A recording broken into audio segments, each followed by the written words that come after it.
जी hello. आज हम जिस टॉपिक के ऊपर बात करने जा रहे हैं वो टॉपिक है इंटरकास्ट मैरिज। इंटरकास्ट मैरिज होती क्या है, कौन से प्लैनेट जो हैं इंटरकास्ट मैरिज के लिए सबसे ज़्यादा जो है देखे जाते हैं बर्थ चार्ट के वक्त, और कौन सा प्लैनेट सबसे ज़्यादा मेन रोल प्ले करता है इंटरकास्ट मैरिज में। सबसे बड़ी बात आपके सामने ये वृषभ लगन की यानी टॉरस असेंडेंट की एक कुंडली है। अब मैं इसको एग्जाम्पल के तौर पे आपको बता रही हूँ। सबसे पहली बात याद रखिएगा, इंटरकास्ट का मतलब होता है किसी दूसरी जात में शादी करना। ठीक है, फर्स्ट ऑफ ऑल एक चीज इंटरकास्ट का मतलब समझे कि इंटरकास्ट मैरिज हम कहते किसको हैं। इंटरकास्ट मैरिज एक तो आपका रिलीजनली यानी रिलीजियस का डिफरेंस होना, ठीक है, रिलीजियस डिफरेंस होना। दूसरा, डिफरेंट कल्चर, किसी ऐसे जगह शादी होना, किसी दूसरी ऐसी जात में शादी होना जिसका डिफरेंट कल्चर हो, लैंग्वेज हो, ठीक है, कस्टम्स हो। ये भी इंटरकास्ट मैरिज होती है, डिफरेंट कल्चर में जाना। अच्छा, डिफरेंट रिलीजियस, अब डिफरेंट सेक्ट्स। सेक्ट्स मतलब वो कि जिस तरह मुस्लिम्स के अंदर सुन्नी या शिया है, ठीक है, इस तरह भी होता है। तो यहाँ पर अब जो मैं बात करने जा रही हूँ वो इंटरकास्ट है। इंटरकास्ट मैरिज जो होती है उसके लिए पहले मैंने जिस तरह बताया कि एक तो ये कि धर्म का डिफरेंस होना, रिलीजियस का टोटल डिफरेंस होना, मुस्लिम होना, क्रिश्चियन होना, हिंदू होना, ऐसी किसी दूसरी धर्म से शादी करना, इंटरकास्ट मैरिज। 100% इंटरकास्ट मैरिज किसी दूसरे कल्चर या ट्रेडिशन में जाके शादी करना जहाँ पे आप उस जाति के, उस जात के टोटल डिफरेंट कस्टम हैं, कल्चर्स हैं, ठीक है। तीसरा, जो डिफरेंट सेक्ट्स यानी कि सुन्नी या शिया जिस तरह मुस्लिम्स के अंदर होते हैं कि एक ही मज़हब के अंदर लोग होते हैं लेकिन उनके बिलीफ सिस्टम्स एक दूसरे से बहुत डिफरेंट होते हैं, और वहाँ पर शादी करना भी इंटरकास्ट मैरिज में होगा। प्लैनेट कौन सा रिस्पॉन्सिबल है इसमें? सबसे बड़ा प्लैनेट जो रिस्पॉन्सिबल है वो है राहु। राहु जो है ना वो इंटरकास्ट मैरिज करवाने में सबसे ज़्यादा इसका अहम रोल देखा गया है, बहुत ज़्यादा।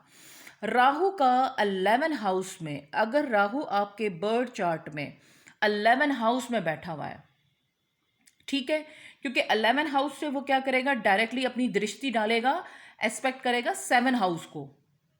और लव मैरिज के लिए तो आपको पता होना चाहिए, क्योंकि इंटरकास्ट मैरिज जो होती है वो most of the time love marriage ही होती हैं, ठीक है। हम लव मैरिज के चक्कर में एक दूसरे को पसंद करते हैं, क्योंकि मोहब्बत तो किसी भी ज़ात में हो सकती है, किसी दूसरी ज़ात में मोहब्बत होना और उसमें शादी करने का सोचना, वो डिफरेंट ज़बान का है, डिफरेंट धर्म का है, तो ज़ाहिर है अब मोहब्बत तो कर ली, मोहब्बत करते वक्त तो नहीं देखा जाता कि कौन किस ज़ात का है, किस नस्ल का है, किस रंग रूप का है, वो तो हो जाती है। अब उसको एक लीगली वे में लेकर आना, मैरिज में कन्वर्ट करना, वो इंटरकास्ट मैरिज कहलाती है, और वो सबसे डिफरेंट यानी डिफ़िकल्ट प्रोसेस होता है ऐसे लोगों के लिए जो कि लव मैरिज इंटरकास्ट करते हैं, ठीक है। अब राहु यहाँ पर सबसे बड़ा प्लैनेट है, जो कि याद रखिएगा अगर किसी की भी अचानक शादी होती है, सडन मैरिज में सबसे बड़ा जो प्लैनेट का रोल होता है वो है राहु। राहु अगर आपके बर्थ चार्ट के 11 हाउस में बैठा हुआ है या 3rd हाउस में बैठा है, क्योंकि वो 3rd हाउस से भी डायरेक्ट राहु आपके ना, अगर यहाँ पे बैठा है राहु तो वो आपके 7th हाउस को देखेगा। मैं बात कर रही हूँ एग्जाम्पल के तौर पे वृषभ लगन की यानी टॉरस की, तो राहु 11 हाउस में बैठा है और ये डायरेक्ट एक्सपेक्ट कर रहा है 7 हाउस को। अब 9th हाउस का और 7 हाउस का कनेक्शन होना बहुत ज़रूरी है, तो लव मैरिज इंटरकास्ट 100% हो जाएगी। लेट सपोज 9 हाउस का लॉर्ड यहाँ पे क्या बन रहा है, शनि। अब शनि जाके बैठ गया यहाँ पे 7वें घर में। अब 7वें घर में क्या हो गया, यहाँ सैटर्न बैठ गया, ठीक है। 11 हाउस में राहु बैठा है जो कि 11 हाउस से 7वें घर को देख रहा है। 9वें हाउस का लॉर्ड शनि है जो कि 7वें घर में बैठ गया। अब आप कहेंगे जी 7वें घर में शनि बैठ गया, ये तो शादी बड़ी लेट करवाएगा, तो इसमें कोई शक नहीं, शनि आफ्टर 30 के बाद, 30 से पहले वो बड़े इधर उधर चक्कर चलाएगा, इंटरकास्ट डिफरेंट कम्युनिटी के लोगों के साथ उसके चक्कर चलेंगे, बट वो शादी में नहीं हो पाएगा। जैसे ही वो 30 क्रॉस करेगा, अपना साइकिल क्रॉस करेगा, तो उसके बाद उसकी लव मैरिज इंटरकास्ट होगी, ठीक है। ये वो कुछ कुछ कॉम्बिनेशंस हैं। यहीं पे अगर हम एग्जाम्पल के तौर पे मैंने वृषभ लगन रखा है। यहीं पे मैं एक कुंडली और बना लेती हूँ, ठीक है, आपके सामने। ठीक है, ये मैंने बना रही हूँ, लेट सपोज आपके सामने बना लेती हूँ मैं यहाँ पर स्कॉर्पियो की। ठीक है,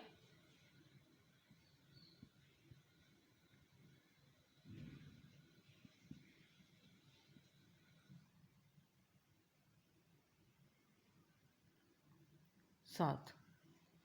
ठीक है, स्कॉर्पियो की बना दी। अब ये स्कॉर्पियो लगन है, ठीक है।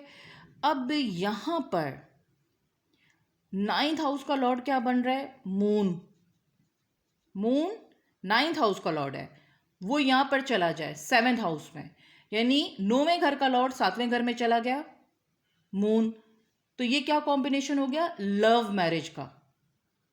ठीक है, अब राहु चाहे 11वें में बैठे, तीसरे घर में बैठे, उसका इस्पेक्ट 7 हाउस में पड़ेगा, तो वो यहां पर इंटरकास्ट लव मैरिज के चांसेस बढ़ा देगा।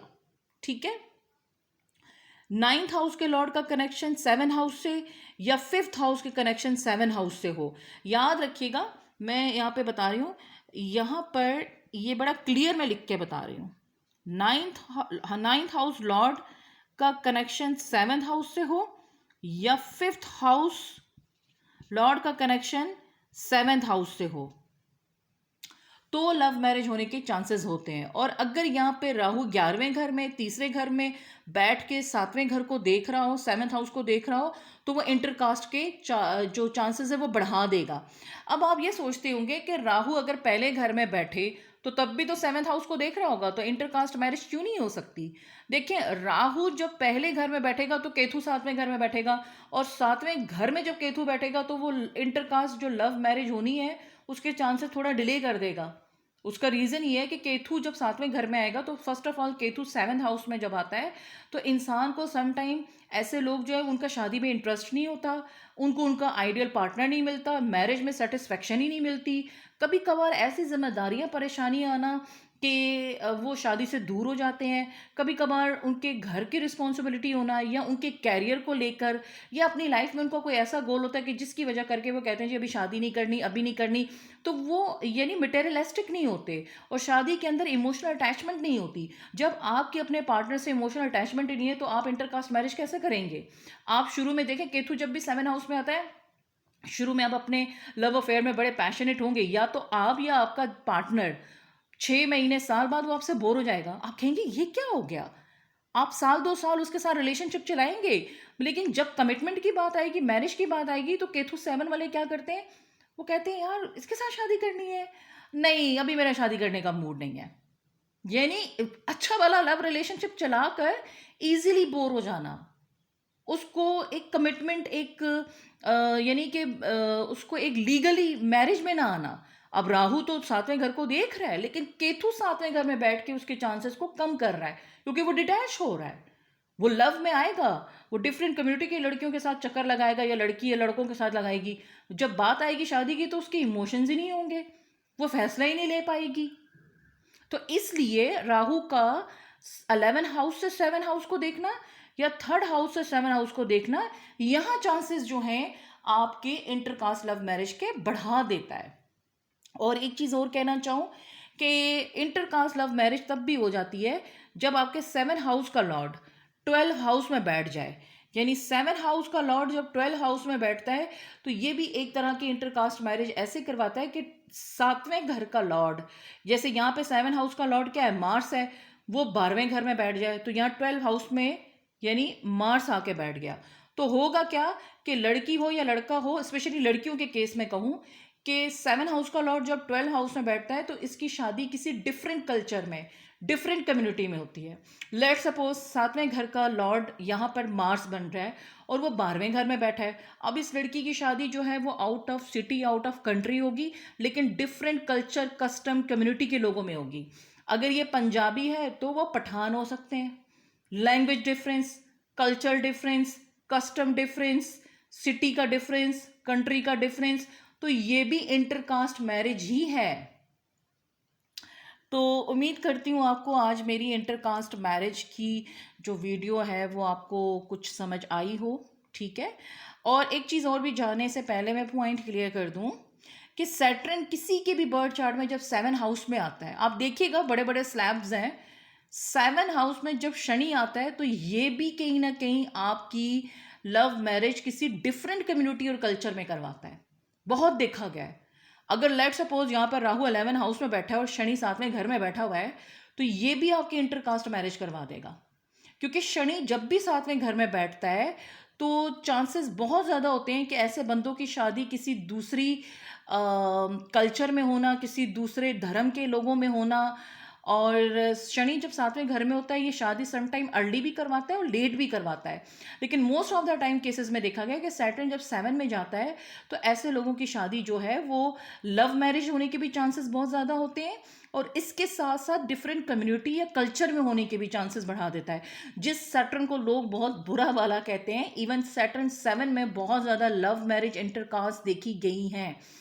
राहु तो नंबर फर्स्ट पे है, लेकिन सैटर्न इसके बाद जो है वो, अगर वो 7 हाउस में हो तो देखा गया है कि यहाँ पे भी इंटरकास्ट लव मैरिज होती है। उम्मीद करती हूँ आपको मेरी वीडियो किसी हद तक समझ आई हो। किसी का कोई भी क्वेश्चन हो कमेंट सेक्शन में ज़रूर पूछिएगा। और ये मेरा एक एफर्ट्स है कि जो मैं वीडियो बनाकर आप लोगों तक पहुँचाती हूँ, इस इल्म को, इस नॉलेज को आप लोगों के साथ, जो मेरे तमाम फॉलोअर्स हैं, जो मुझे फॉलो करते हैं, सबसे पहले उनका बहुत बहुत ज़्यादा शुक्रिया।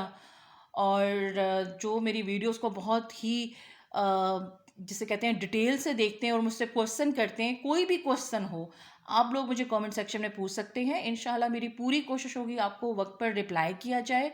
और आप लोग मज़ीद किस टॉपिक पे मैं वीडियो बनाऊं, आप ये भी मुझे बता दें। बाकी मेरे चैनल को ज़रूर सब्सक्राइब करें, अपने दोस्तों के साथ, रिलेटिव्स के साथ ज़रूर शेयर करें, क्योंकि मैं इस पर मज़ीद वीडियोस और बनानी है। और उनके साथ मेरा अनकरीब रेमेडीज़ के ऊपर भी वर्क है।